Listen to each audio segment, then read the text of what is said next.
ready? Ready. I'd like to bring the Safety Committee meeting Monday, August 11th to order.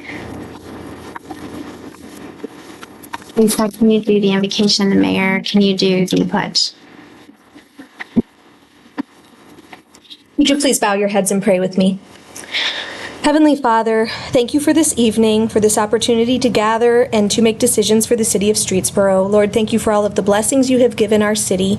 Please help us to use wisdom and discernment in the decisions we make tonight, doing what is right for our residents and the oaths we have taken. It's in Jesus' name I pray. Amen. Amen.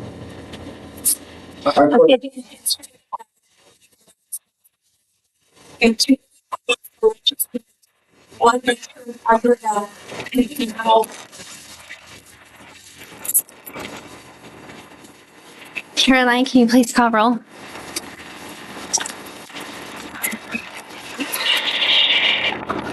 Mr. Hannon. Mr. Lombardo. Here. Ms. Wagner. Here. Ms. McDaniel. Present. Ms. Glenn. Here. Mr. Ring. Here. Mr. Mishniak. Here. I'd like to make a motion to excuse Mr. Hannon. Second. All in favor? Any opposed? Hearing none, Mr. Hannon is excused. Number 4, disposition of minutes, there is none. 5, old business, there is none. 6, new business, T 7811, purchase Lucas CPR machine and trade-in old one, Reinhold, Chief Reinhold. Thank you. We have the Lucas is a chest thumper presses a chest. It's basically robotic. The speed, the depth is consistent, and we've had great success since the Lucas has come out and actually reviving people getting a heartbeat, and people walk out of the hospital if they don't have severe heart damage. So we have one in each of our ambulances, and the one here is 11 years old, and the electronics are outdated. If it goes, we have preventive maintenance twice a year, and if the electronics go, they can't replace it with another motherboard. So it's just waiting for it to fail. So I put it in the budget to replace it, and that's where the money's coming from, the 402, and there's the actual price, the $16,883.42 with the trade-in. So I'm asking for council to, committee to move it to full council tonight for possible approval. Any questions? If there's no further discussion, I'd like to make a motion to move this to tonight's full council. Any opposed? Hearing none, this will be moved to tonight's full council. 7, citizens' comments. Seeing none. Announcements, a service committee meeting will immediately follow this meeting. Motion to adjourn. Second. All in favor? Aye. Any opposed? Hearing none, this meeting is adjourned.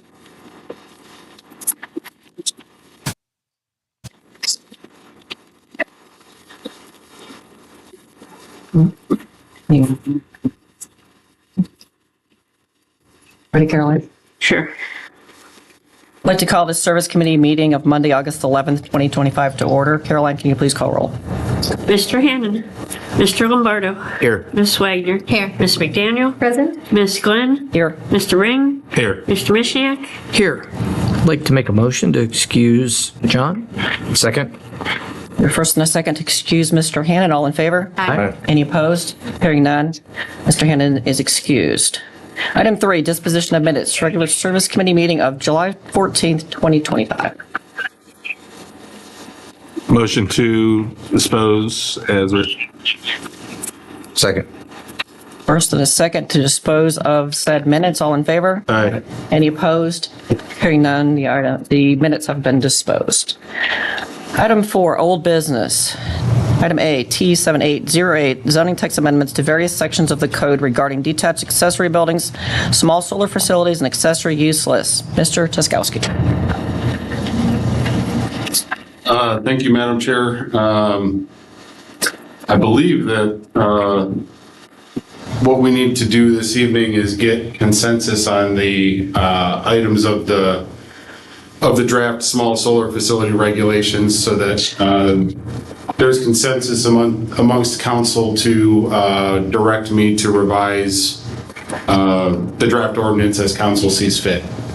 I wasn't sure if there was additional discussion. It didn't seem like there were a lot more comments that were wanting to be made on either the accessory use list changes or the detached accessory structure regulations.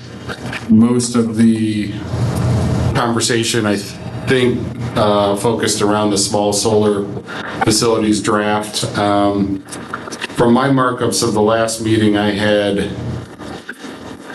4 items that were identified, not including the one typo at the bottom of page 2, the stall to shall.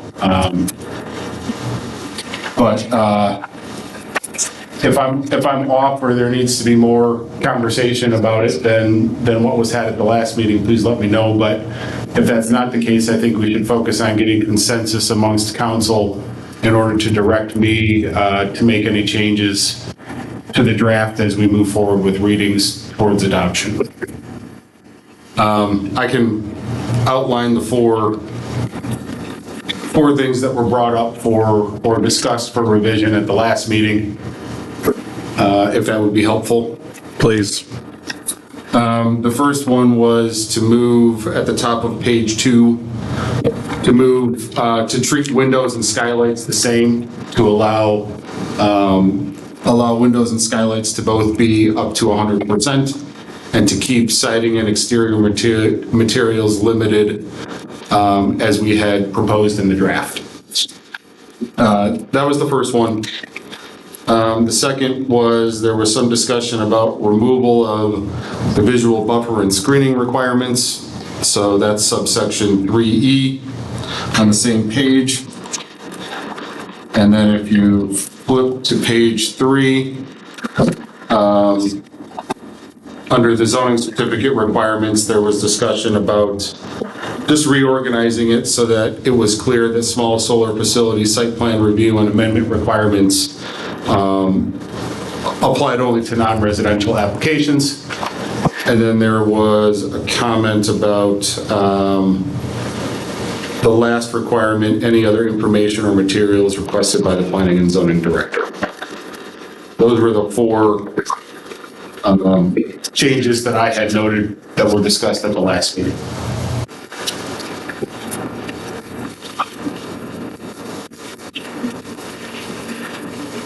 Yes, Mrs. McDaniel. Thank you, Mrs. Glenn. I want to follow up on a couple of those, John, because actually after the last meeting, and I know I had brought a lot of these up just based on my gut reaction, but I had a really great phone call with a constituent. He watched the meeting, he couldn't come, and he can't be here tonight. His name is Mr. Brochi. He lives on Ravenna Road, and if you ever go that way, you can see his solar panels. And he's well-versed. He's actually an architect and designer, and he does solar. So he has a lot of interesting thoughts and ideas, and I wanted to share some of those in relation to these particular topics that we're reviewing again tonight. I'm going to say, you know, at the last meeting, when it came to the exterior materials and the integrated materials, the windows, siding, exterior, I still would say it should 100% be allowed. Mr. Brochi did not say anything regarding that. That's my personal opinion, that we should allow people to use whatever materials they would want to, since our reasoning was just for aesthetics. So I'm putting that out there. But I want to go into what Mr. Brochi said about 2 things specifically. Well, 3, but let me start with the 2 very specific. Regarding the height, you didn't bring this up, Mr. Chiskowski, but in his experience with having solar, and I just questioned this at the last meeting, why we chose 6 feet from grade to be the maximum height. If we're putting these regulations in, and we, I think, want our residents to be successful should they choose to go this route, it was offered by Mr. Brochi that that height could be problematic because of the desired angle needed for the latitude that we live at. I'm just sharing that. I understood that the 6 feet was because of our permitted fence heights, but because of where we live, sometimes you need a higher panel. So his question to me for that, as well as the pitch on the roof, because of the angle needed, because of our latitude, is will the city give a variance if requested, if someone is having difficulty getting the proper angle in order to make their solar panels work for them, if this is the way we are going to leave this, will variances be granted? I can never speak to whether or not the Board of Zoning Appeals would grant a variance. As with all area variances, they would need to prove a practical difficulty exists. I can't and won't speak for the board. I mean, we are staff to the board. We provide recommendations and documentation and facts to the board to help them arrive at their decision and are there at the meetings to answer questions, but I can't say definitively moving forward, from this point forward, yes, we will grant all variances relative to anything. Understood. I just wonder then, because like I say, if we want people to be able to have functioning solar panels, if we should consider adjusting that a little bit because of the latitude. I never even thought about latitude. I was just asking, why did we choose this height or this pitch? But he said that really can impact the use of the panels. So I didn't know if that's something we want to consider now, to set a maximum height that's maybe 8 feet. Last meeting I said I had read 8 to 10 feet can be pretty average, but I also understand the reasoning behind what was presented to us. So that's something I wanted to bring up. Did he give any thought or any suggestions on what height would be He good in his didn't in opinion? particular, and I suppose it depends on the property as well, but he said 6 feet can be a little low for our latitude, and same with the roof pitch. Sometimes a panel might need to extend. He was reading through this and said not extending above the pitch of the roof. It just depends, but it can be problematic. So that was something I didn't know and wanted to share based on those two pieces. To me, it sounds like that would be more of a one-off than the rule. So my opinion would be we set the rules for not the one-offs, but for the majority that can get it done with these guidelines, and let the ones that have those one-offs come to the Board of Zoning Appeals and plead their case on why it's a hardship for them. Yeah, and I don't know if it would be a one-off, because when you're talking about latitude, we're all at the same latitude. So I'm not sure. I'd want to make it as usable as possible instead of everybody saying, I'm not getting an effective. He again didn't say how common this is. He didn't. Did you ask how tall his are? Shoot, if I did, I didn't write it down. But when I've driven by, I've tried to look more to kind of get the idea. They're definitely taller. Where exactly is Young Ravenna Road? And Right his across from Trail Lake Park. Yeah, his are ground mounted on the south side of Ravenna. So, I know of him and I know of the application because it's the only ground mounted, I think, that we've done. but he had some good thoughts, and so I just related to those two things. So I wanted to share that. I personally would be fine with changing our legislation to make it maybe more user-friendly for if people decide to do this, the few people that might. So I wanted to put that out there. And then I have one other thing that I wanted to bring up, which is the visual buffer, which I still, because it's for aesthetic purposes, I don't think we should have to have that. And here's why.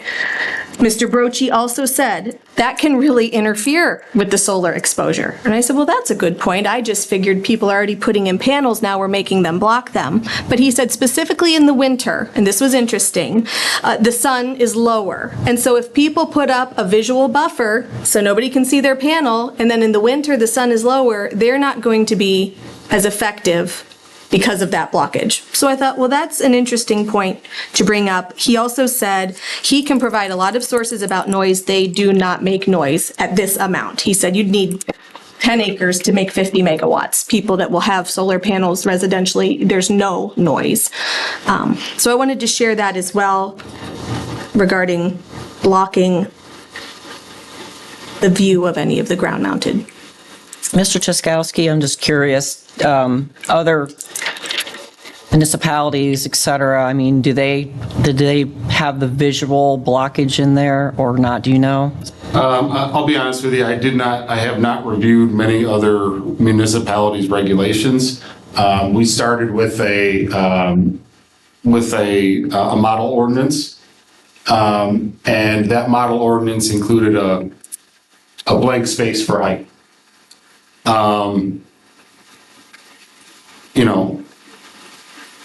I understand the comments that have been provided. To me, it's council balancing. Just because it's aesthetic, I don't think they should be thrown out.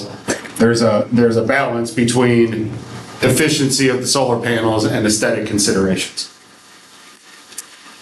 Mr. Ring. Thank you. Yeah, on the height, my concern isn't essentially where that gentleman lives. It's more if somebody wants to put some ground panels in their backyard in my neighborhood. I don't want to go out and to enjoy my backyard and be staring at 10-foot solar panels right next to me because we're so close together. Now, typically, people in those neighborhoods are going to put them on their roof. It's just more effective, but they have the option to put it on the ground. Maybe we split it up between districts on the height. I don't know the answer to that, but I'm thinking from a more dense populated areas of the city, having a 10-foot array of 10-foot panels, that are 12 feet from my property line only leaves very unsightly views, especially if they're not screened. So now they're going to have 10-foot panels unscreened, and I'm going to have a party at my house and have people out in the backyard and just have all these huge solar panels I'm staring at. That's not something I'd like to see. I'd prefer to leave the height at 6, and I'd prefer to leave the screening in, at least for the densely populated. If we think rural residential would benefit from and not be a hindrance to neighbors having higher panels and less screening, I'm open to that conversation. But for anything else, I don't think I'd want to see that.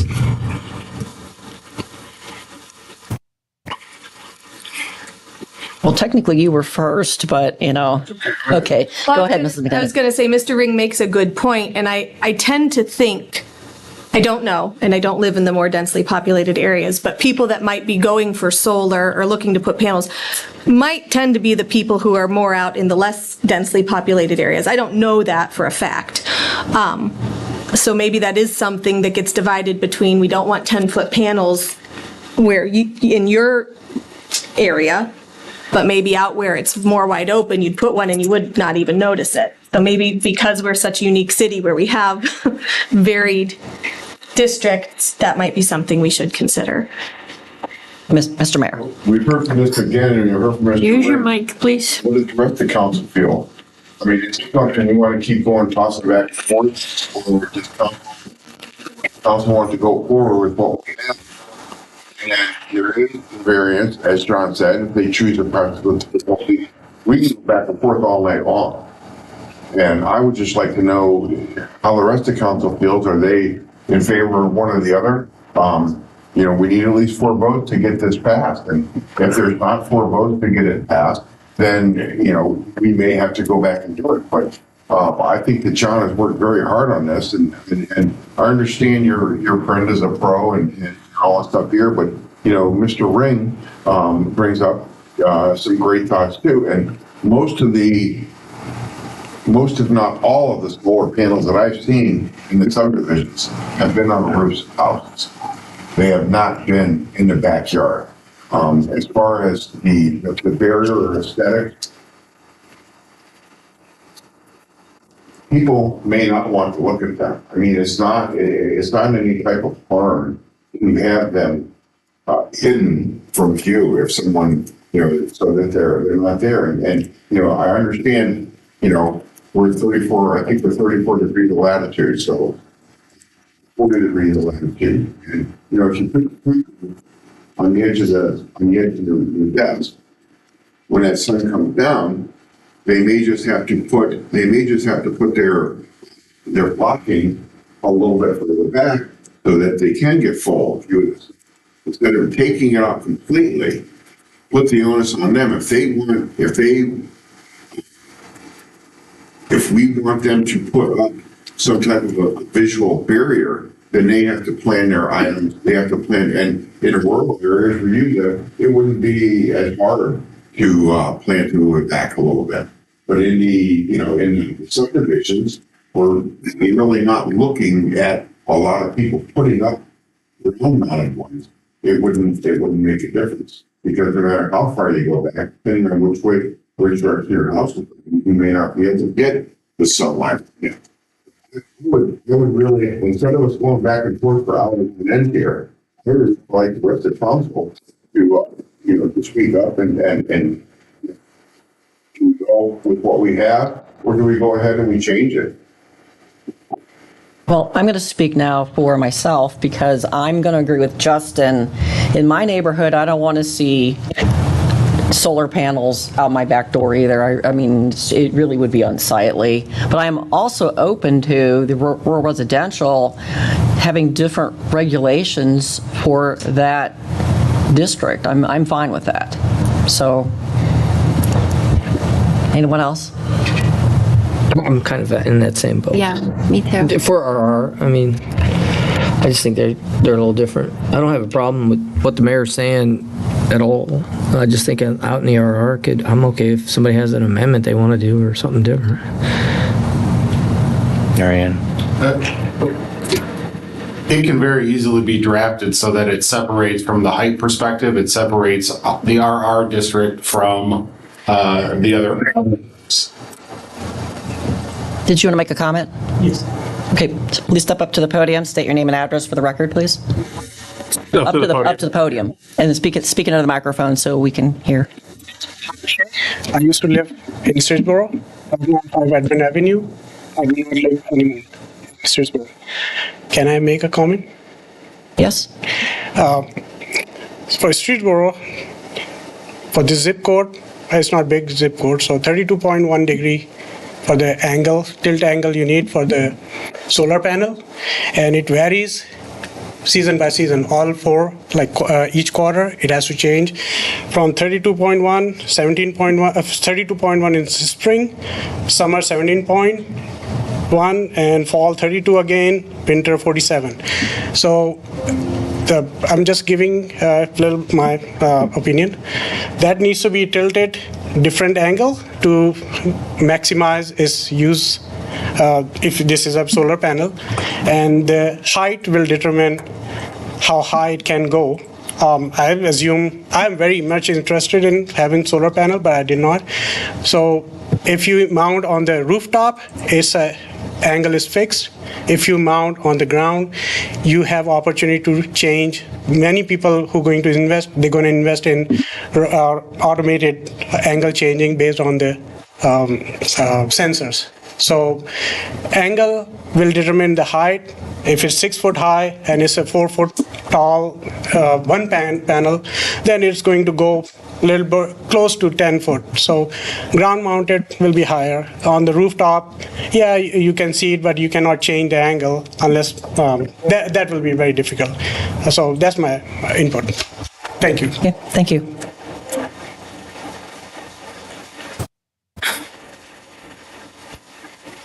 Okay, so what direction do we want to give John? Do we want to, Yeah. I think most of us said we want to see RR separated out from the height. From a height perspective. Height perspective. right, and also maybe screening. I don't know about the screening and RR, how much that matters, I guess. Yeah, I struggle if it's like near or on a right away, like a road, like if the solar farm's like right at the road, you know what I mean? If it's back on the property, it doesn't matter as much. And we don't have any, what are the regulations? They're required to be in the rear yard. So behind the building wall of the structure. Right, so they can't really be on the road for the most part. Yeah, I mean, and the setback in the RR district is 150 feet. minimum. Yeah. Front yard setback, and in the OC is 100. Yeah. I don't really see that as a problem. Yeah, I guess I don't see it as a problem in RR either then. So we can probably eliminate the screening from RR. And the height, what, 10 feet? Is that what you're thinking? Yeah, well, I don't know, because we don't want to leave it unlimited, right? No, you don't believe that. I think 10 feet would give a lot better of an opportunity, but that's pretty high. I don't know. What do you think? Looks like about 9. Yeah, We would be a foot higher than this. That's pretty darn high. yeah. So 8 maybe? 8?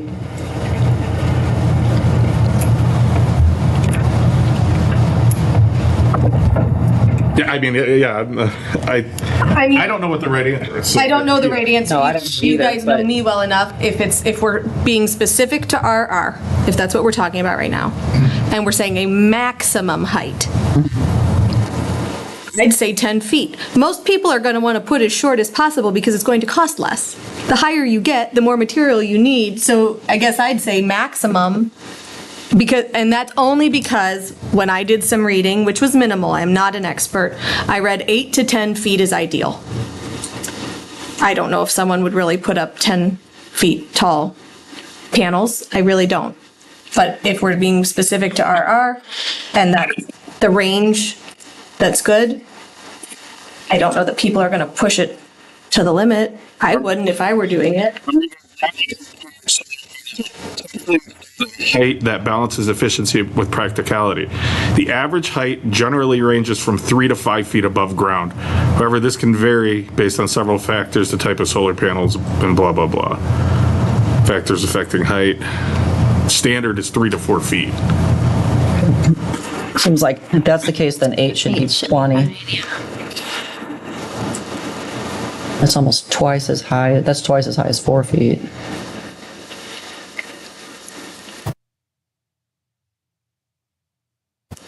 Yeah, that's just one thing, one place though. Mr. Lombardo. Thank you. I suggest that, I kind of agree with Justin. I think we should keep it at 6. And if there's a situation where they want higher, then they can go ahead and follow the process of trying to get a variance.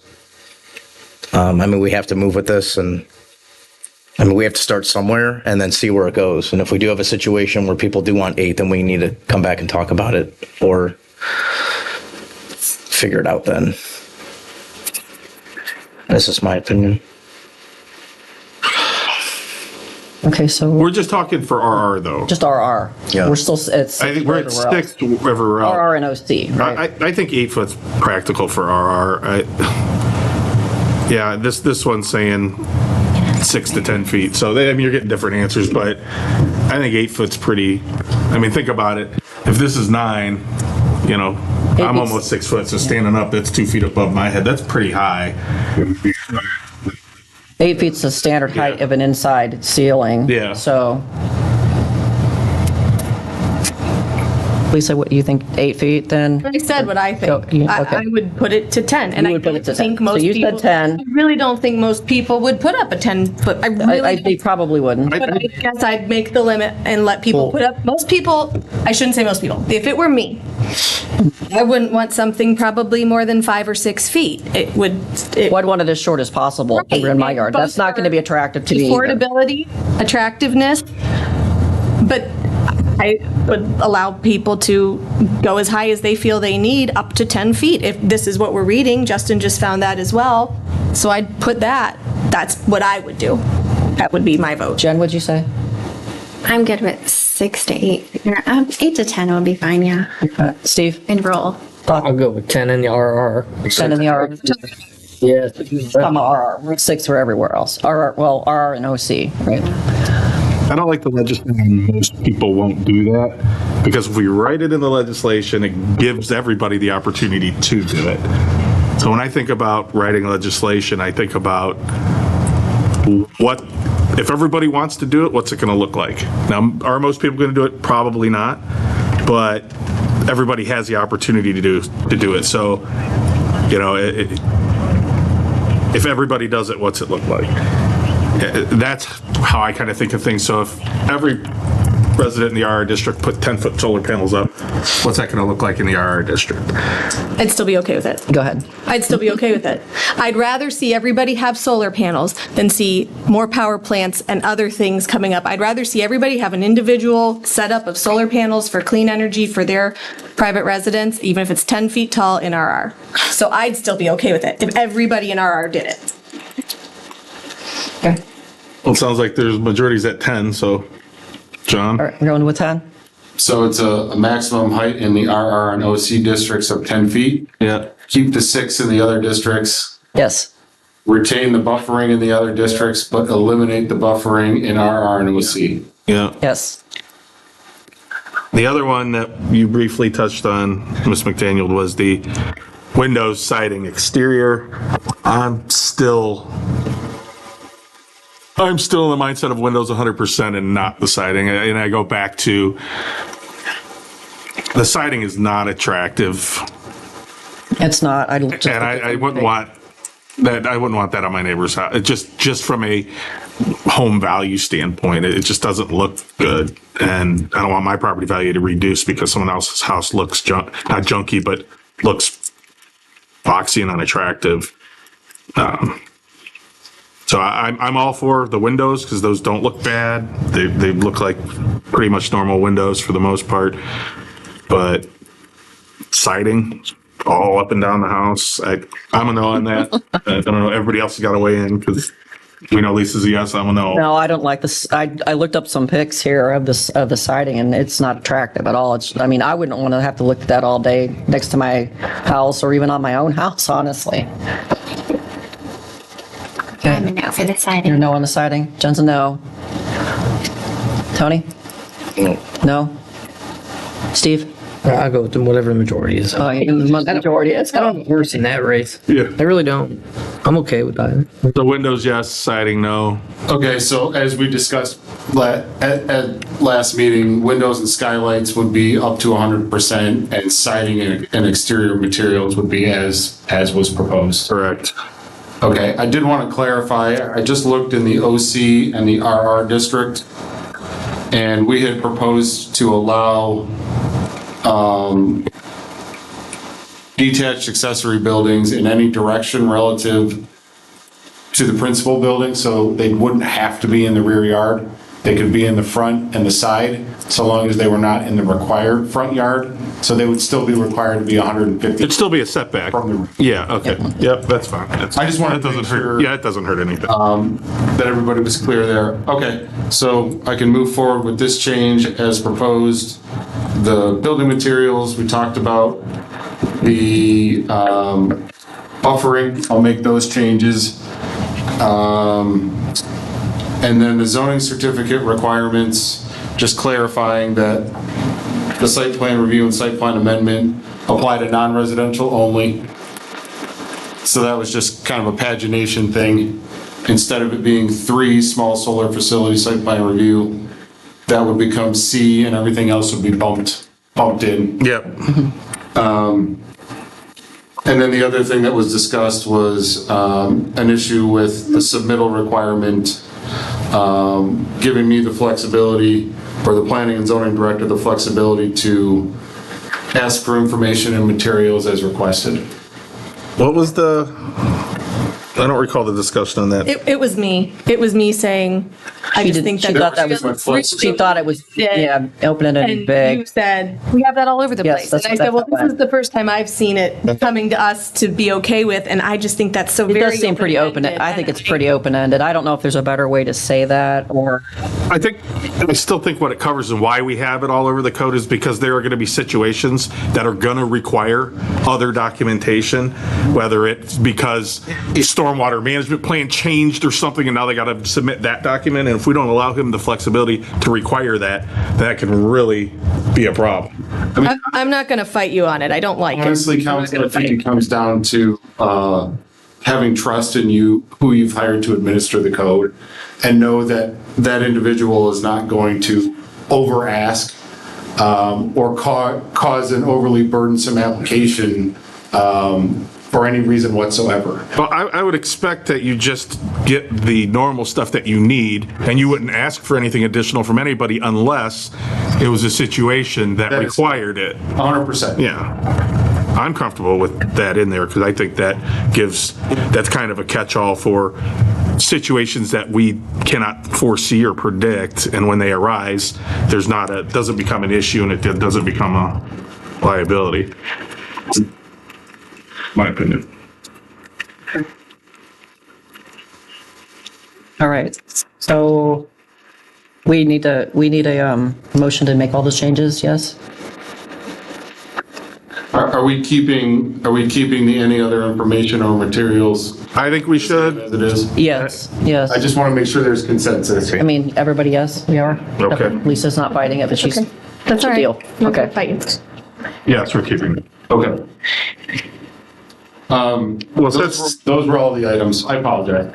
Since that's already an exhibit, I'll make a motion to amend Exhibit A for T7808 with the aforementioned changes. First and a second to make the aforementioned changes. All in favor? Aye. Any opposed? Hearing none. Those items have been amended. Thank you. Thank you, John. I need a motion, right? Do I have a motion to move this to tonight's full council meeting for first read, or are we waiting? What are we doing? It's on for first read, is it? I mean, but do I still need a motion to get it over there? Yeah, I'll make a motion to move this for first read. Second. First and a second to move this to tonight's full council as amended, first reading. All in favor? Any opposed? Hearing none, this item has been moved. Item 5, new business. Item A, T7812, contract to purchase electric for streetlights. Prokop and Mr. Bellish. Good evening, Council. Tom Bellish from Buckeye Energy Brokers. I have a handout here, if I could get those passed out. Sure.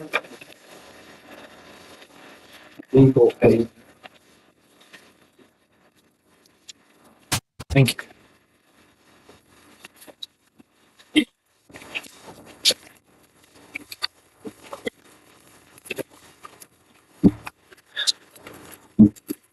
For you.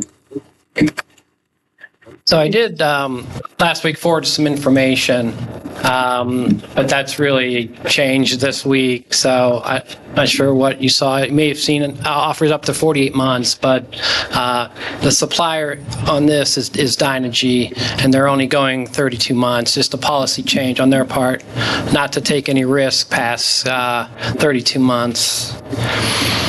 So the part we're looking at on the graph is the green shaded area. So right now the price is $5.39 cents per kilowatt hour. And then just below that I have the different offers. Starting September 2025 for 1 year, $5.83, 2 years, $5.87, and 32 months is $5.97 cents per CCF, or cents per kilowatt hour. So right below that is what Ohio Edison would charge for those same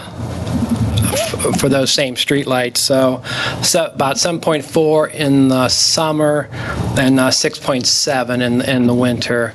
So based on those months and your usage, I calculate almost $8,000 in savings for the streetlights for this deal.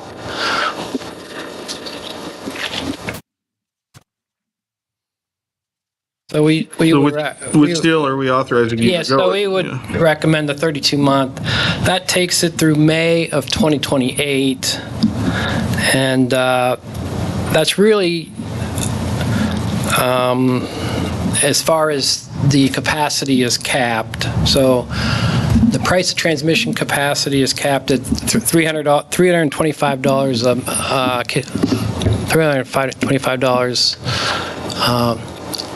per megawatt day is what it is. So there wasn't a recent auction, so we know what the capacity is through May 2027, but it's also capped through May 2028. And we don't know any further than that. I have a question. Your numbers are different between this sheet and the actual contract. Yeah. Contract states that September through May through May 2028 is 587. Why the difference? Right. Because that's what's in the contract. So I'm assuming that's what we're deciding. Yeah, that was more for contract review and it was the importance of that, getting that out. But the why it's different is it was last week. These prices do change every day, and there was with the heat, and there was a power plant out in the Baltimore area today, so that kind of spiked prices. So this is an exhibit, though. We'll have to change that, right? Because it's not going to be the right exhibit A. Yeah. You don't have to stand for it. ordinance doesn't have an exhibit, Oh, okay. but that's exhibit A. Yeah. Okay. All right, good. Then we won't have to do anything. I'm just worried about the procedurally what to do, but if that's the case. Okay, thank you. Yeah, I always have that concern because the market opens tomorrow at a different price. So it's always a moving target, but don't we need that's what it is as of today's close. Don't we need to change the width? This says 3 years at the top. No, because it's not as Karen just pointed out, we don't reference the exhibit in the ordinance. This is just an exhibit for our reference. It's not an actual attachment to it's not attached to the ordinance. So this can be whatever it's going to be when they sign the contract, I would imagine. We're just authorizing him to create one of these and enter into it and allow the mayor to sign it. Okay. If we agree on the price, so.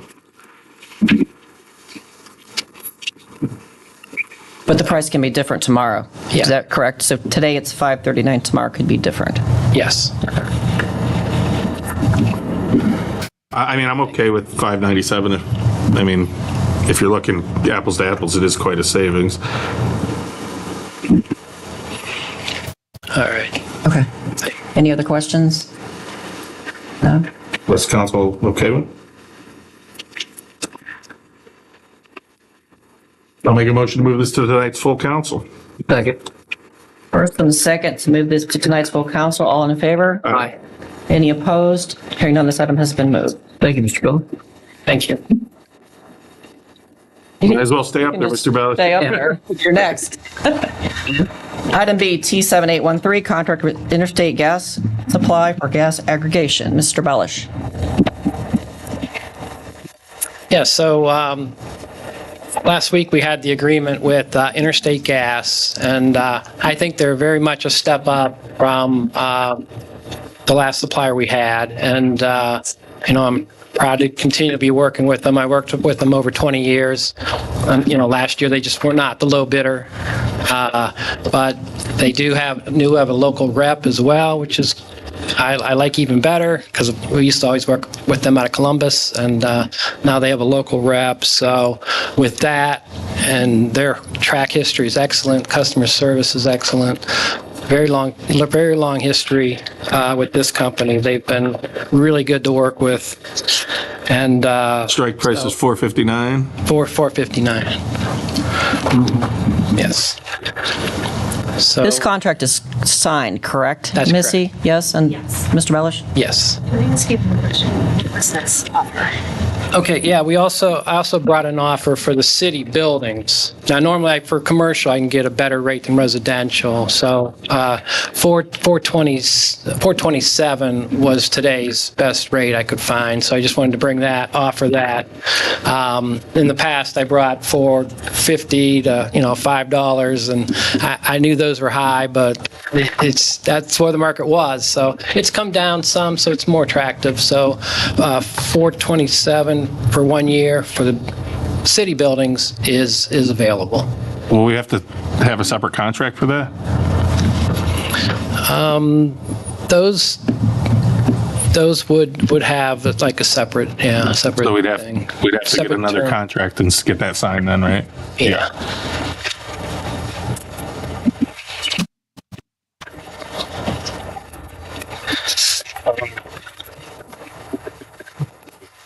So Anybody else thoughts? I'm good. I'm good with all of it. we're just going to authorize it, and then the contract for the city will come later then, at whatever price it is. Today you said 427? Yeah, Could be obviously different tomorrow. That's more of a off-the-shelf kind of a price, so I think that would be good. It'll probably be good tomorrow. Yeah. Okay. We all good with that? There's no further discussion. I'll make a motion to move this to tonight's full council. Second. First and a second to move this to tonight's full council. All in favor? Aye. Any opposed? Hearing none, this item has been moved. Thank you, Mr. you. Bellish. Thank you. Item C, T7814, amend ordinance number 2025-94, separation agreement with NOT. Mr. Miller. This is really simple. It's just a GL change. I need council to authorize. So we had it in the wrong GL before, or it's? Correct. Okay. Any questions? Well, we need to have a motion to amend it to that GL, right? That's what the ordinance does. Oh, this ordinance. I'll make a motion to send it to regular council. First and a second to move this to tonight's regular council meeting. All in favor? Aye. Any opposed? Hearing none, this item has been moved. Item D, T7815, contract with JPL for IT services in the construction of the new city hall. Looks like it's Mr. Kaufman. That's not who it says here, but Mr. Kaufman. I'll speak to this one. Thank you. So this is to get all of the wiring ran in the new city hall. It's a very, very competitive price, and they will be doing, JPL will be doing all of the wiring, all the network cable, all of the door access wiring, and they will also be installing the door access readers and the intercoms and all of that stuff. And I apologize for not getting the contract to you last week. It was kind of last minute getting that all together for you. Okay, so it's $57,356.25 for the installation, and then we've purchased all of the materials separately. That's correct, yeah. Correct, okay. And this is all in the owner, the contingency, correct? Correct, It's already yes. in the it's already been budgeted. Yeah. Okay, just clarifying. Any questions? If no further questions, I'll make a motion to move this to tonight's full council. First and a second to move this to tonight's full council. All in favor? Aye. Any opposed? Hearing none, this item has been moved.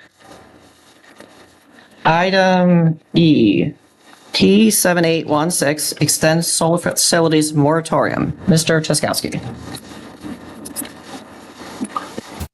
Thank you, Madam Chair. What is before you is an ordinance to extend the existing solar facility moratorium for an additional 6 months to allow for us to go through the changes and get through the readings and the 30 days before it becomes effective. We thought about maybe doing 3 months and didn't feel like that was enough time. I also didn't think that we would come to a conclusion this quickly or be able to give me the direction that I needed to revise the ordinance. I've discussed it with Joe, and I think we've set it up or have an alternate version of the ordinance that would extend it for 6 months, but would allow the moratorium to expire upon adoption of the new regulations. So, John, if I can cut in for a little bit, yeah. Yes, please. So there's going to be an alternate ordinance that you guys can decide which one you want to move on. The first one, it just is a 6-month straight moratorium. And theoretically, what you guys could do is, after the new legislation is passed, you can vote to repeal the moratorium. Yeah. There's an alternate version that just says it will cease to exist once the new piece comes into effect. I prefer that. I think it's cleaner. We gave you the options. Yeah, So it's a you guys better are the one. body, you choose. Yes. Do we have that ordinance in front of us as well? I don't see that one. Print it out. I have it available, but I didn't print it. When you guys, if you make the amendment, I can have it for signatures tonight. Okay. Yeah, I prefer that way. That's easier. So we'll go with the alternate. We're going to call Sorry, I don't mean to step on your toes, No, but is it go ahead. P7 816. 816A? Okay.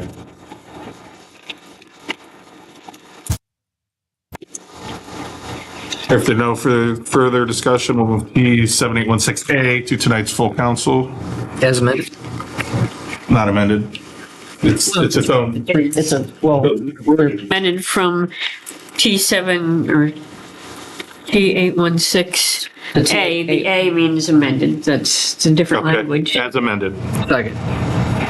first and a second. Move this to tonight's full council as amended. All in favor?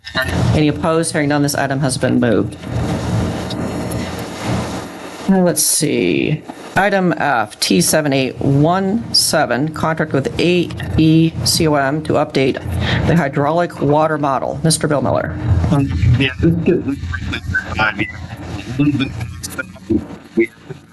Water line hydraulic study. One main driver that's driving us right now, we do get a subdivision talking about going in, and we want to make sure that there's proper pressure for that area. Or notify them if there isn't, if there is for some reason. I don't know if you remember years ago, we got Tinker's Green area. We had to go in after the fact and put up a pump station in it. This is to try and avoid that happening to us again. Where's that at? Station? Yeah. No. This is the new subdivision. Blue Creek.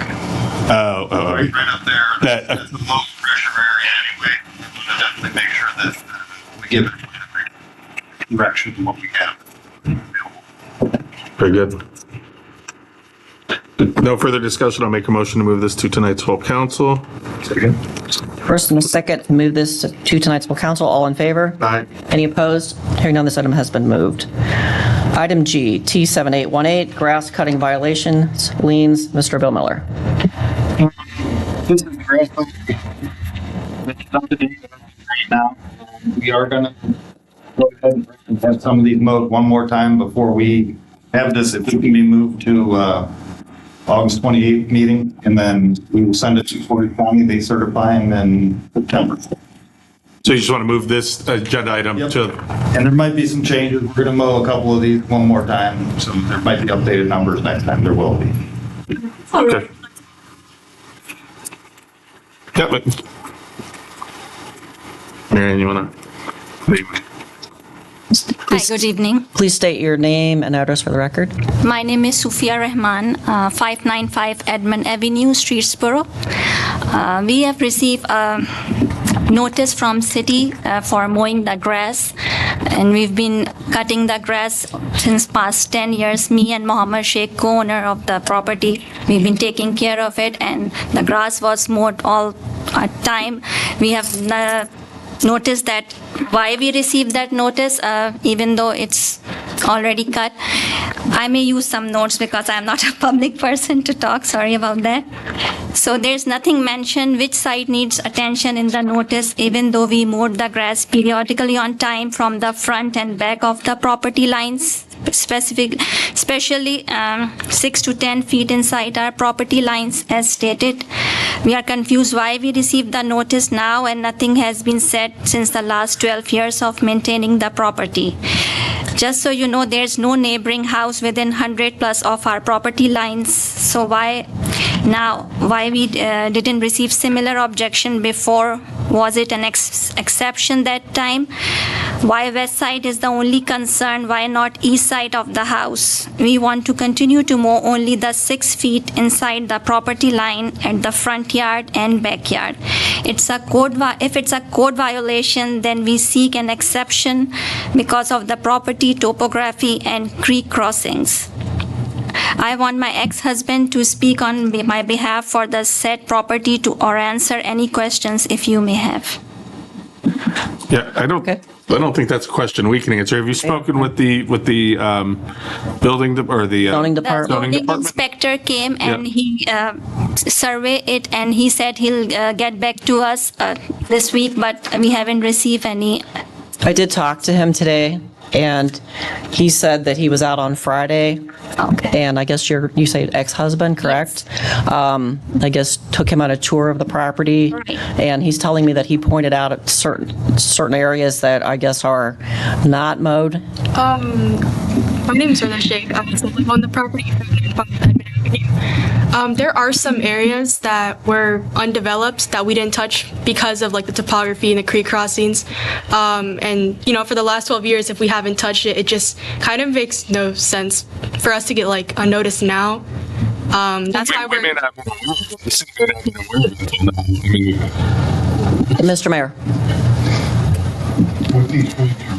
What these folks are misunderstanding is that in a rural residential area, there are exceptions. Okay, they're not going to make you cut 10 acres of land. All right? These folks live in R1. There are no exceptions for however large the property is.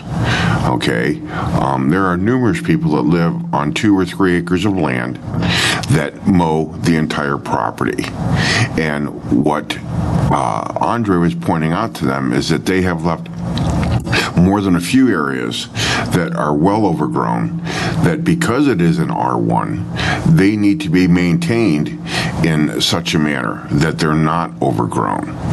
And I think that they said they can make an exception. Well, we can't make an exception. Then we're going to make an exception for someone else in R1. We're going to make an exception for someone else in R2 or R3. R1, the regulations say that if it's improved property, it will be maintained. And it's basically as simple as that. And I drove out by the property today, and there's more than a few areas that could use some tending to. And Andre was perfectly within his right to point this out to these folks. And there are no exceptions except in RR or OC. And those are usually the larger lots. But when it comes to R1, once the property is improved, it needs to be maintained. Thank you. Thank you. I may ask Mohammed to come if he has any questions on behalf of me. Did you want to speak? Yes. Yeah, come on up. Again, state your name and address for the record. For their address 595 Edmond Avenue. Just to give a quick, I don't know how much time you will give. It's a 3-acre plus property, and the only point I want to make, you guys are way better than good understanding about the property and everything, so it's a waste of time to if I explain. But what I want to point out is there are 3 parcels of my neighbors. This property is between 2 parcels. One parcel on the one side is 4 acres, and one neighbor on the other side is also 4 acres, 3 plus 4 acres, 4 point something. The owners, all 3 parcels have switched except the one. He owns like since 1982, 85, whatever it is. So I think the ordinance came after he built and constructed the house. So looks like it's not, the ordinance is not applicable to his property. But since I built after this, like 12 years ago in 2014, so it's applicable to me.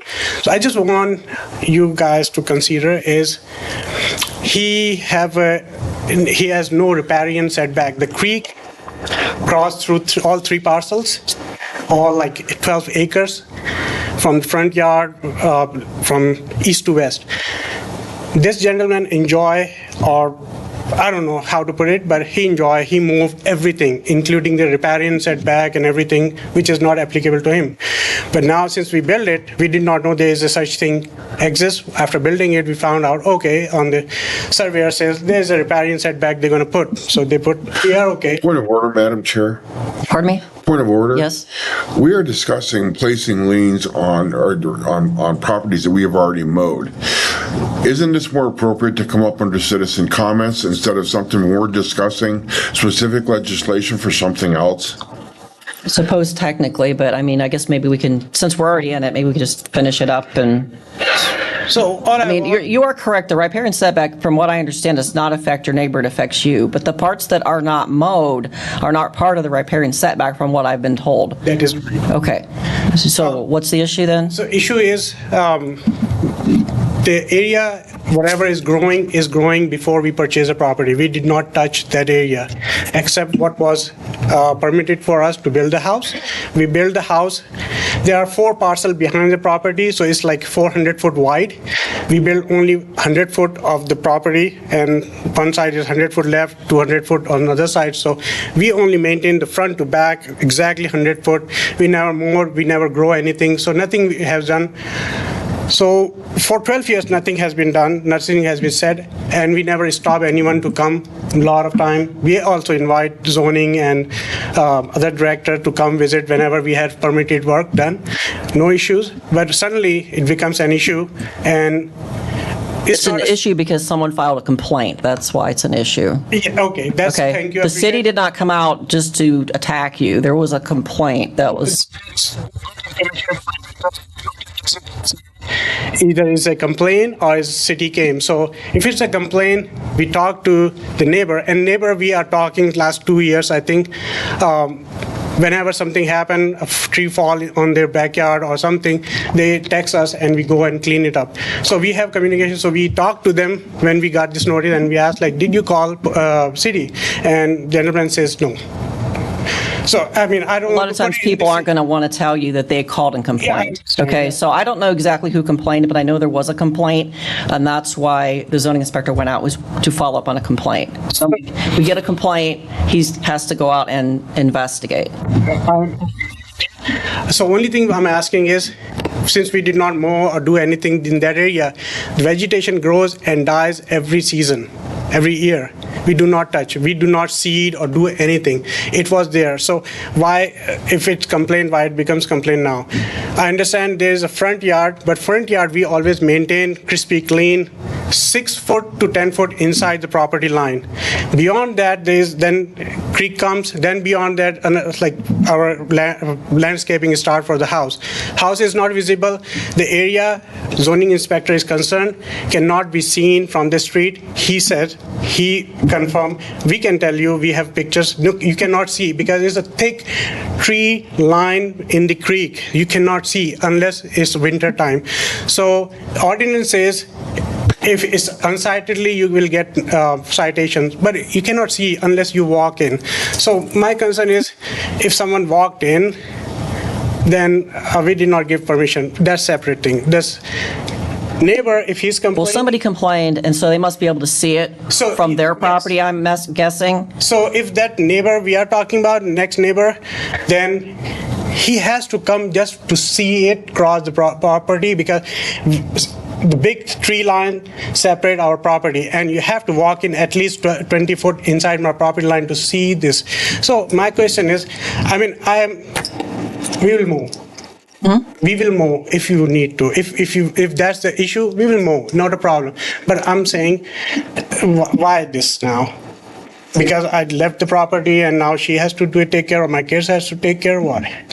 I mean, it sounds like you maybe should talk to your neighbor. I don't know which neighbor it is, but somebody complained. Okay, somebody complained. So anytime tree falls, and unfortunately it falls right on their property, and he either cut by himself or call or text us, hey, pick it up. So we say, okay. So Andre did tell me that he was going to get back to you this week regarding the situation. So I think you should just wait to hear from him.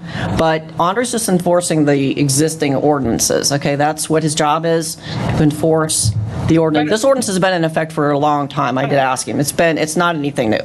I understand. So if we need to comply, we will comply. But I'm asking, the ordinance says it has to be unsightly, but to be unsightly, even inspector cannot see it. He says it.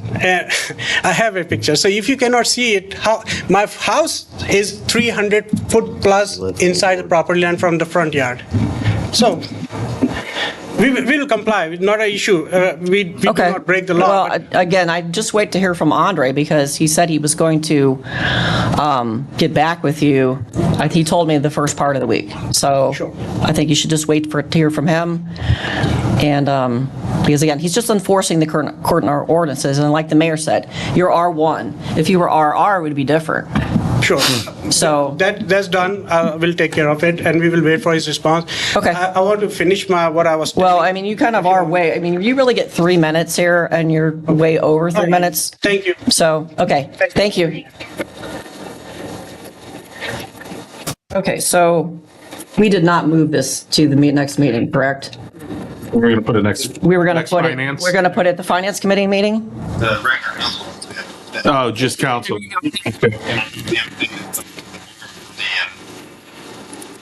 And I did notice that in here it states it for emergency passage, but it was on for first read tonight. I accidentally gave it a T number when it was on the service committee to move it to tonight's agenda, so I put it on first reading because I knew he didn't want it passed. Gotcha.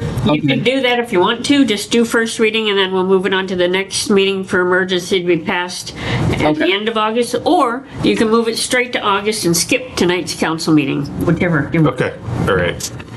The only thing is when we do, we're gonna have to update. Remember to take it off, yeah. Yeah.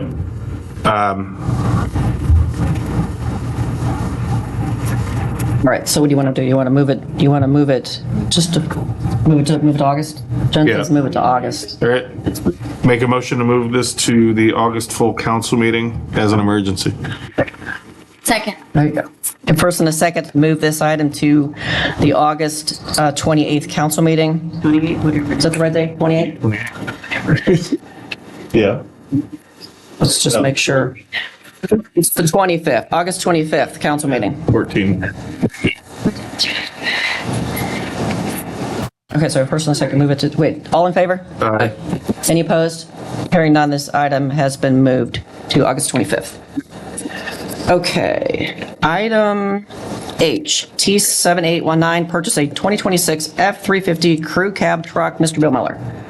This is just another work body truck, so it'd be a second 2-liter type. It is state pricing. Is this a, oh, I'm sorry, go ahead. Go ahead. I was just going to ask you if this is replacing a truck or we're just adding one? We're adding one, okay. I didn't see who was first. Mr. Thank you, Ms. Glad. Mr. Miller, do we not need four-wheel drive trucks just to suffice? Oh, no, we do not need. Okay, just making sure. Okay. All right, just making sure.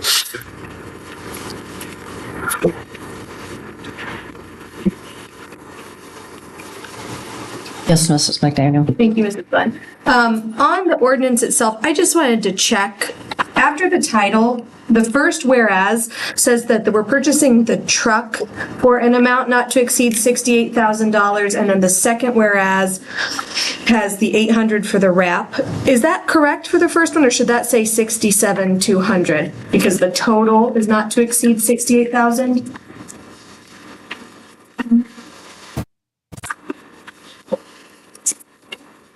No, the total's not to exceed 68,000. Right. The quote, 66,533.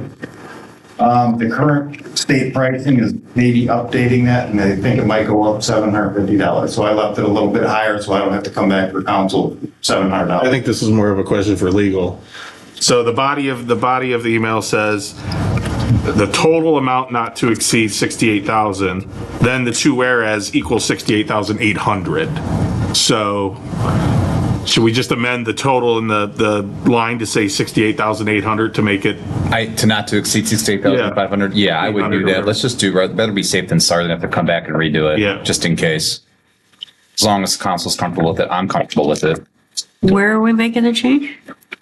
And the whereas? Lisa pointed out, no, the two whereas equals 68,800. Well, it's the same thing because they're getting the 68,000 from a different place. They're getting the wrap done.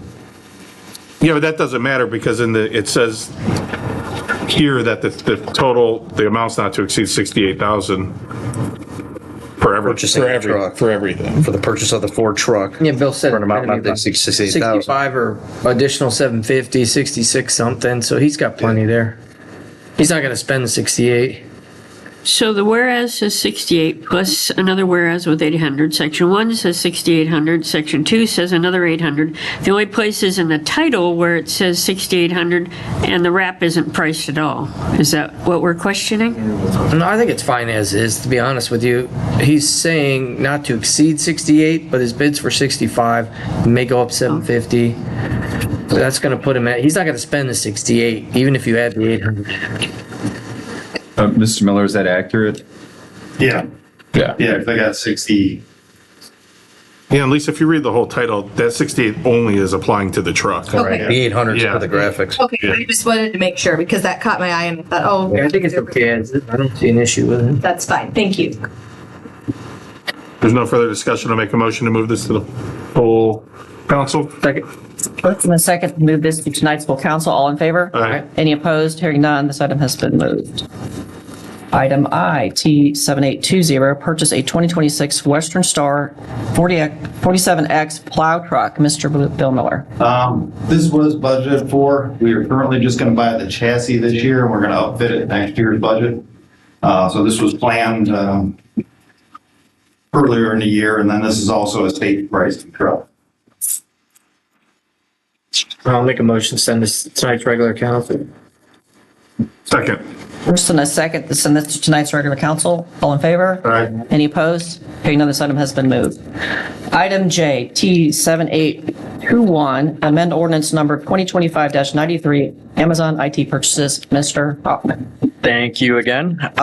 So this is just amending the ordinance to allow for everything for the new city hall. So the TVs, the projection screen, the wiring, all of that stuff. We were originally going to break it up into multiple pieces, but this is just asking you guys to approve the total amount. It's still going to be purchased in a lot of different pieces, but this is just authorizing the total amount.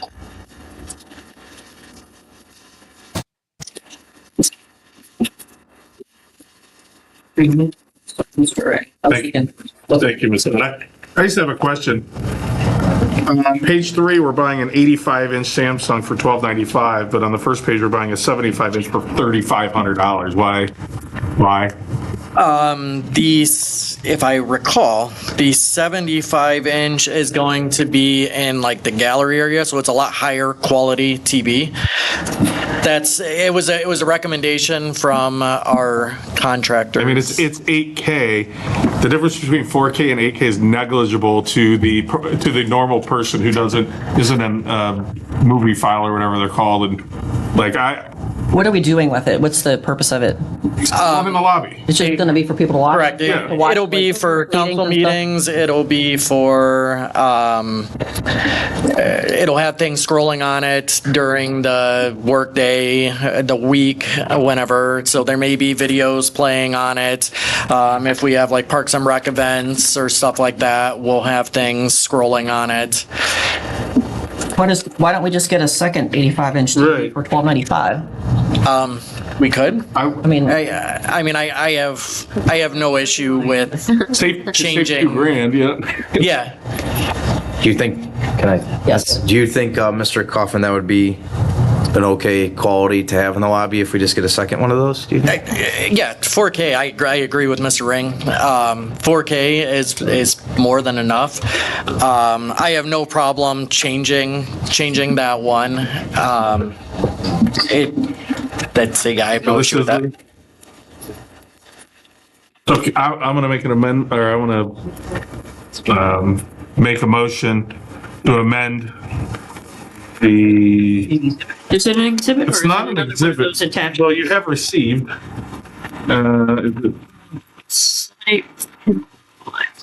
It's just an attachment, so we don't really need to change it. Yeah. Oh. Yeah. There's no I can make a on here. note. It's just amendment. I can make a note to change that. Yeah, just Mr. Chair. Just tax that 75 and get 2 of the 85s. Yes.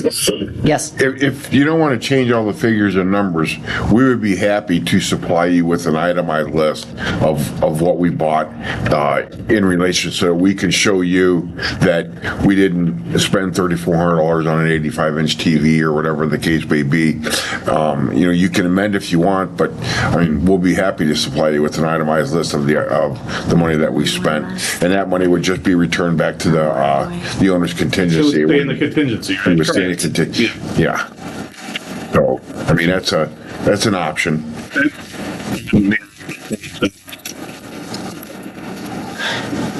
So then we would just pass T7821 as is? Yeah. Yes. I'll make a motion to send it to regular. First and a second to move this to tonight's full council. All in favor? Aye. Any opposed? Hearing none, this item has been moved. Item 6, citizens' comments. With that, item 7, announcements. A regular council meeting will immediately follow this meeting. Second. Second to adjourn. All in favor? Aye. Any opposed? Hearing none, we are adjourned.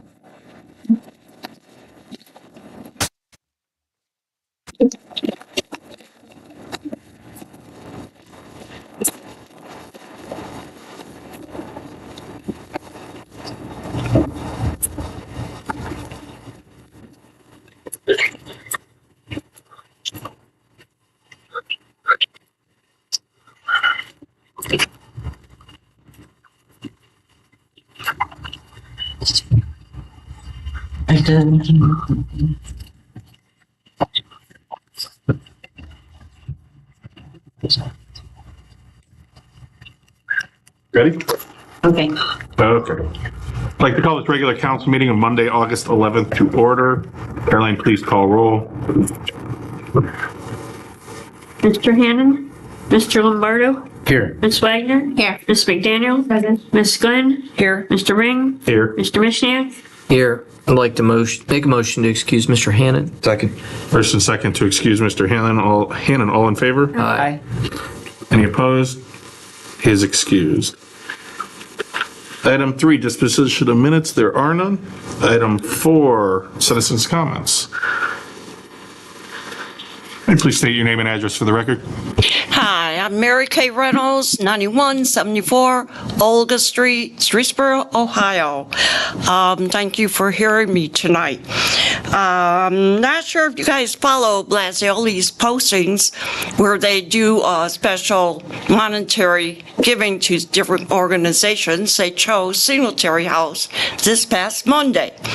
And they used Mike Kustis as a spokesperson to handle the money for it all. You know, thank goodness for Blasioli's doing this here. I'm really appreciative of that. But they wrote up on Mike Kustis, and this really touched me. It says, we're proud to honor lifelong Streetsboro resident, city event planner, and an unofficial town historian, Mike Kustis, as an August Blasioli Community Table honoree. All right. It hit me. Unofficial historian? Oh, come on. This man grew up in Streetsboro all his life. He grew up with my kids.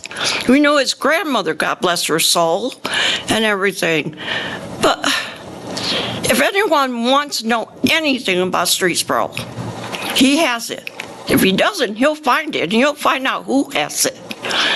If any official wants to know something about Streetsboro, like for the bicentennial, he got the blueprints of finding where that time capsule was. I talked to my council person, Mr. Lombardo, brought this up to his attention. And I says, I'll do anything to get this here notice. So I went and found how to recognize a city historian.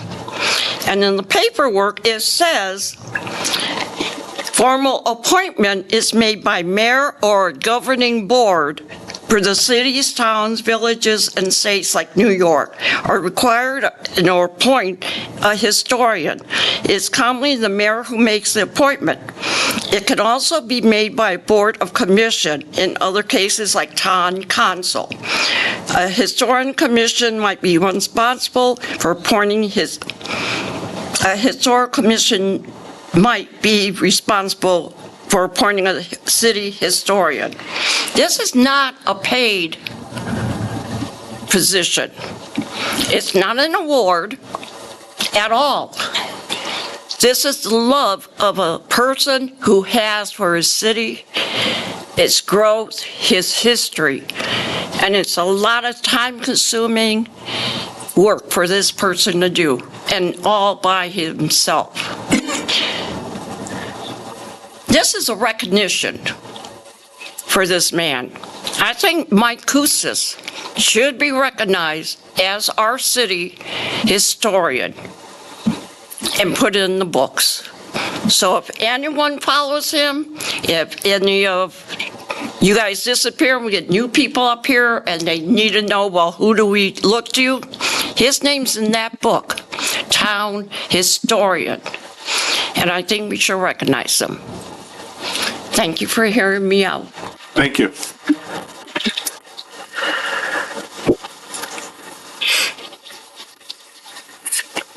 We don't have a position of town historian. No, we don't. We would have to create a position, right?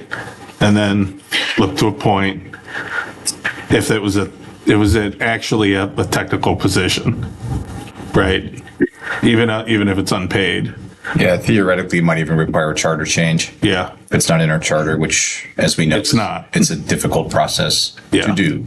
But there's other ways that the board can honor residents such as resolutions and whatnot. So Sure. Okay. Great. FYI, Mike has no idea I'm up here. He has no idea I'm doing this. What if he's watching the This is meeting? such me, huh? What if he's watching the meeting? I didn't hear you. What if he's watching the meeting? Oh, if he is, I don't know where. So he'll reach out to me. So it would actually be, if you say yes, it would be up to him, which I think would be good. I really do. That's about all. Thank you. All right, moving on. Item 5, reports, commissions from departments, boards, and communications. Chief Reinholz. Thank you, Mr. Ring. Not a whole lot. Busy with MVAs, which I'm sure Chief Wayne will elaborate on. Training, we've been doing water rescue over at the park, Woodside, with the staff there, pinpointing where the last position was, triangulating, so when we get there, we can kind of specifically search that area. And then this week, we're doing a lot of training with our medical staff. Our Dr. Hill's in today, and we're doing medical training. Only one fire to report. We were in Macedonia last Thursday night for a commercial fire. And Captain Grimm was given an award for Weather Ready Nation Ambassador from the Ocean and Atmospheric Administration.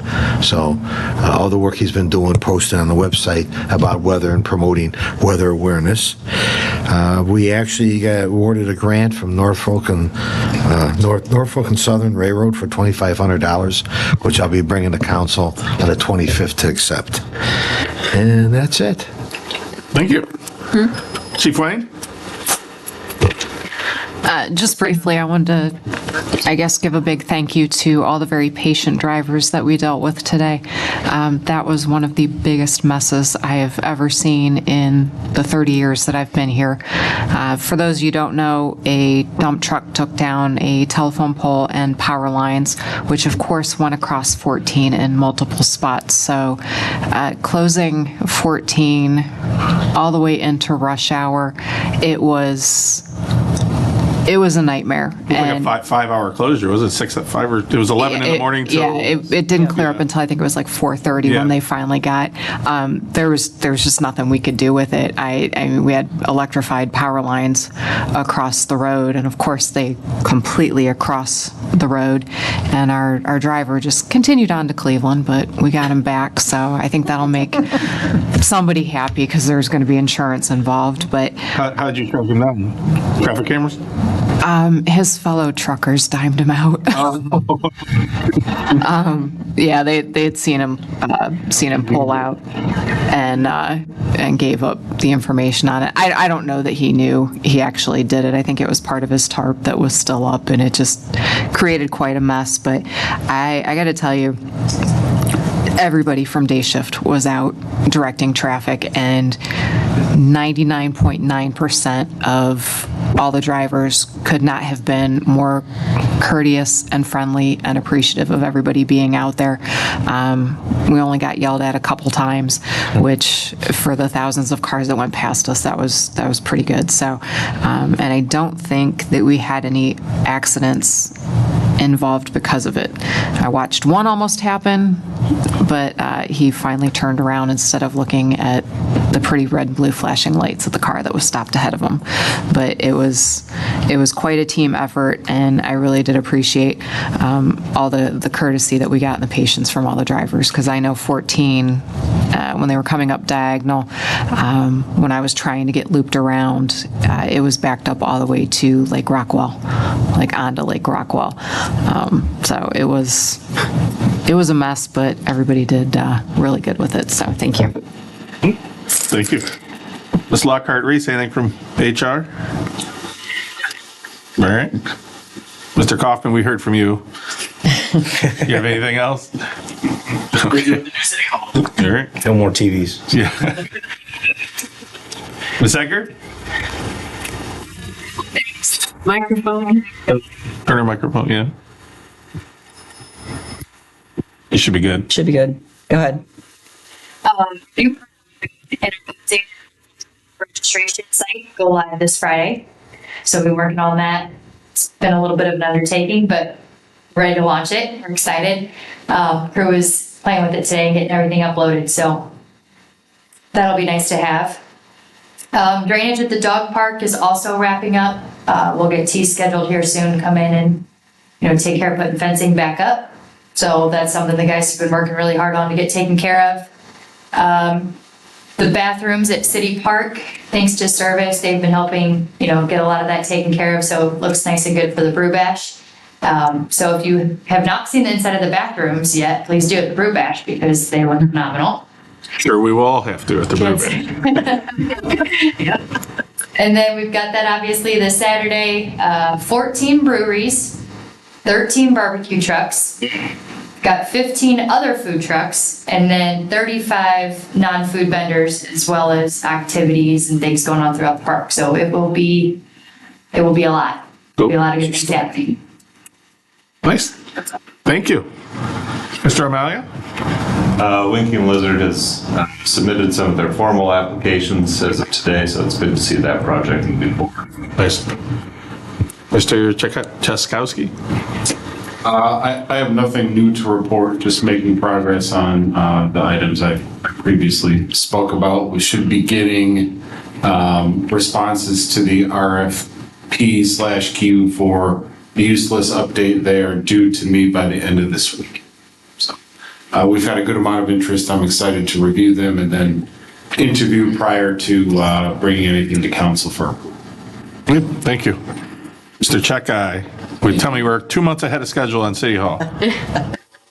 Okay, so Miracle Lane is bidding again today. So cross your fingers that we get good bids on that. The pedestrian signal grant that I put in with ODOT, they were supposed to let us know in July, and they let me know that they won't know now until October. So we will finish those plans, put them on the shelf, and then after budgets get passed, the first of the year rolls around, get that done so that we can have it complete by the time the splash pad opens next year. And then Arrowhead will be our next priority, getting that out to bid. We've had some hiccups with an easement that we had, so that's why that has not gone out to bid yet, but that will be the next priority. And Mayor will update you on City Hall when it is his turn. Thank you. Steals my thunder all the time. Mr. Bill Miller. Nothing else. Finance? Yeah, we're just working on budgets for 2026. When do you plan on having those in front of us? I'm planning on having, I think it's either October 23rd or October 25th. So the second meeting in October? Yeah, then we'll do second and third reads in November, pass it.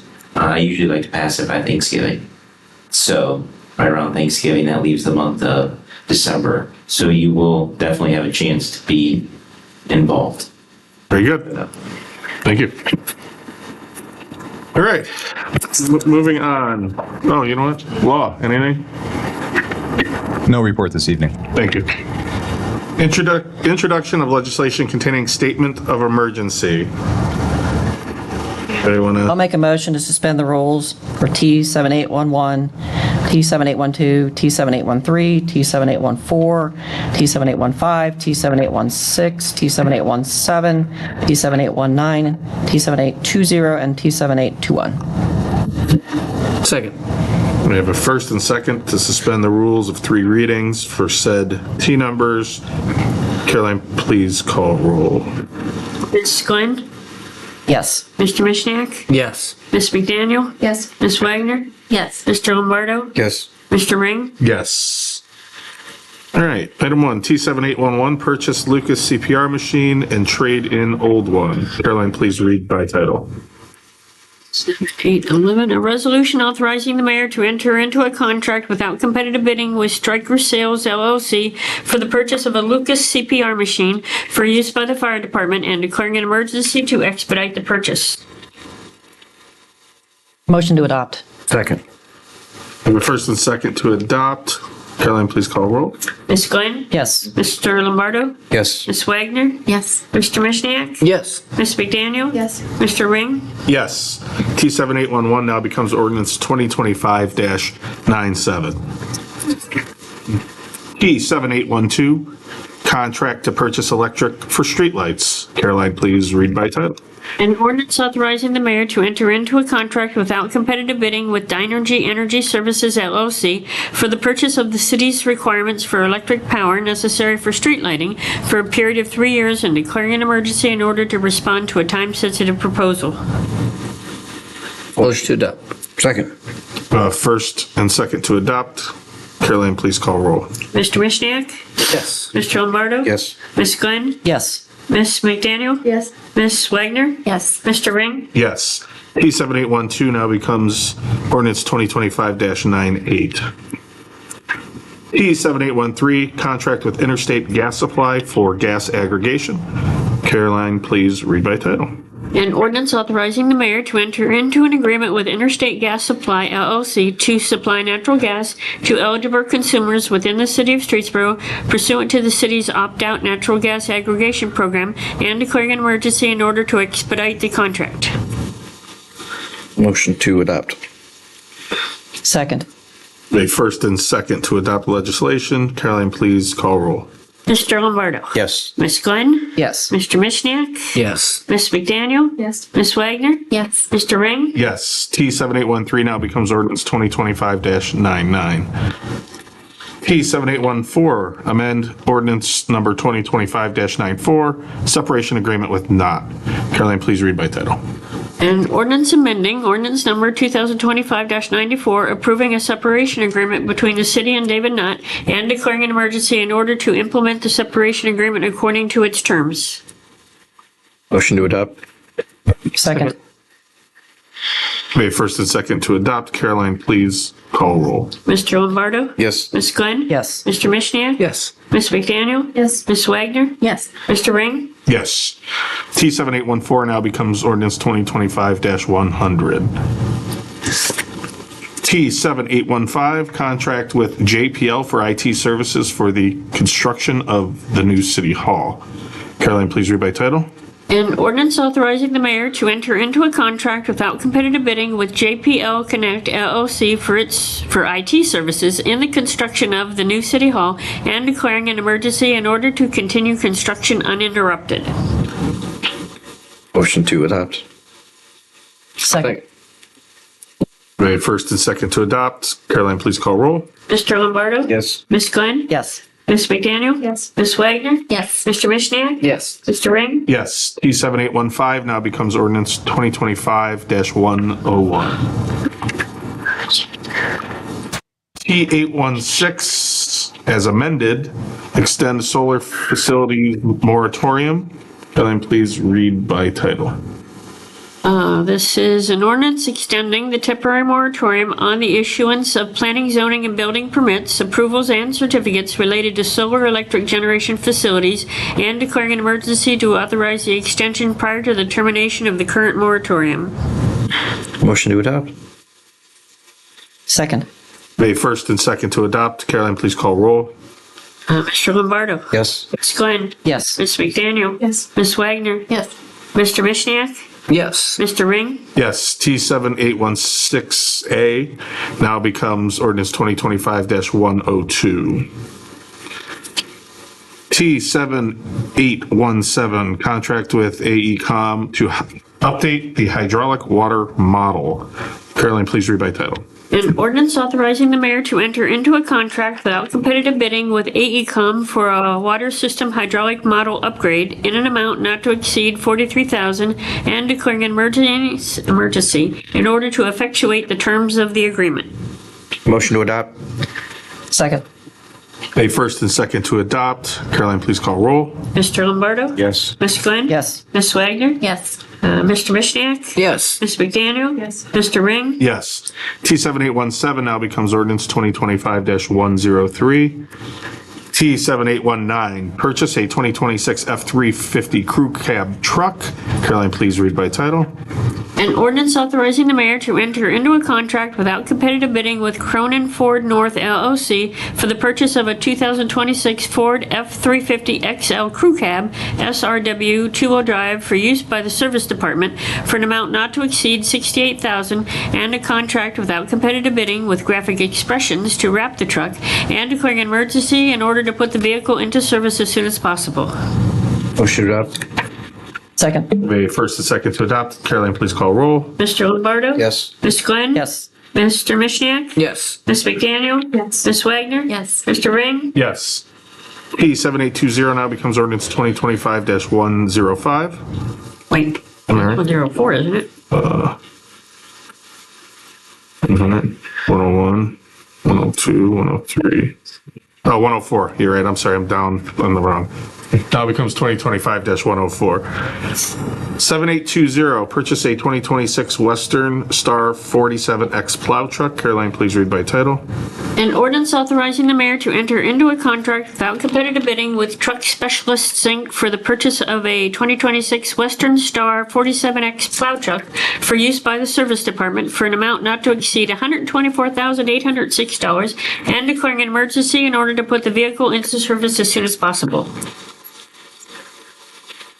Motion to adopt.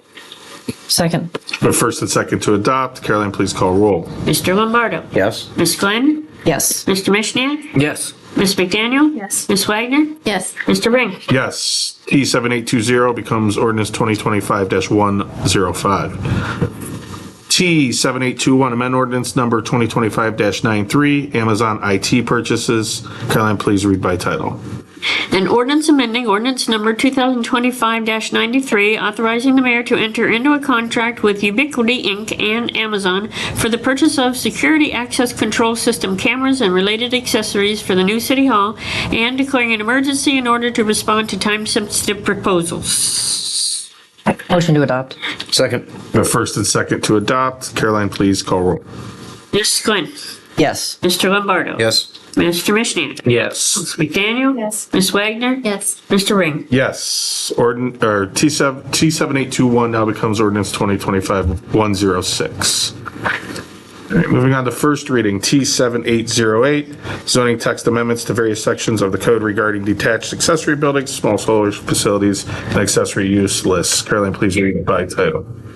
An ordinance amending section 1151.21 of the codified ordinances of the city of Streetsboro relating to detached accessory buildings, adding section 1151.35 relating to small solar facilities, and amending sections 1123.02, 1125.02, 1126.02, 1127.02, 1129.02, 1130A.03, 1131.02, 1132.02, 1132A.02, 1137.02, 1139.02, 1145.02, and 1147.02 relating to accessory use lists. And I get to do that 3 readings. Yes, you do. Thank you. Thank you. Item 8, second reading, there are none. Item 9, third reading, there are none. Item 10, mayor's report. See a appointment to perk tax. Thank you, Mr. Ring. Well, as Justin alluded to, City Hall is moving right along. I saw they were hanging doors today. And we also had the surveyor out. Probably in about 2.5 weeks, the service department will begin construction of the Flag Plaza. It's going to be quite a front for the building. And I've seen the work that the service department does. If you haven't seen their work down at the Evergreen Cemetery, the War Memorial down there, you'll see. Go down and take a look. You'll see they do excellent work, and I'm really looking forward to having them complete this project. It's going to be a great addition to the project.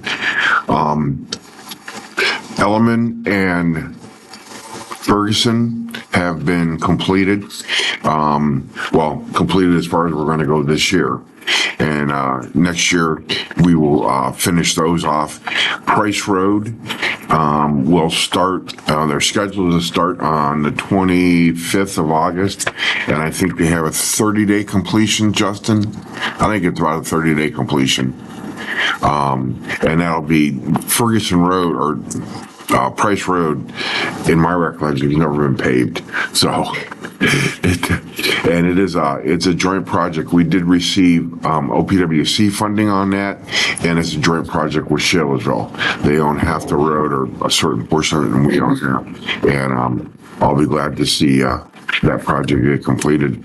And don't forget, Saturday, come to the Beer and Barbecue Bash. And if any of you guys want to be judges next year, you need to let us know. Okay? We were looking for them this year. But that's it.